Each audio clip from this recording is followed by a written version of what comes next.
মানে এখানে সবিকের বন্ধুরা আসছিল, আর একটা বন্ধু হঠাৎ করে বললো, ভাই কোথায় যাচ্ছিস? একটা বললো এই যে যার শ্বশুর বাড়ি যাচ্ছি, এ বলছে এ ভাই তোর বন্ধুর মালটা তো খুব সুন্দর হয়েছে।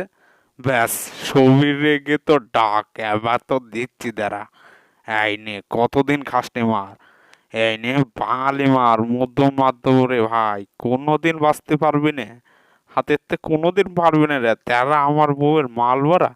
এই নিয়ে কিন্তু চারিদিকে অনেক একটা ঘটনা তৈরি হয়ে গেল। এই আবার নিউজ পেপাররা না চলে আসে, হঠাৎ তার স্ত্রীকে কি বললো, এখান থেকে সরো, চলো চলো চলে যায়। এখানে অশান্তি করে কি হবে? দেখো, রাস্তাঘাটে পশ্চিম বাংলায় অশান্তি করে লাভ আছে? অর্থনৈতিক সমস্যা দেখা দেবে। এরা বললো সুবিধা, চলো জানে বেটা, চলেই যায়। এবার তার বন্ধুর একটা ছোট বন্ধু বলে, ভাই আমার মেয়ে তো হাত পা ভেঙে দিয়েছে রে।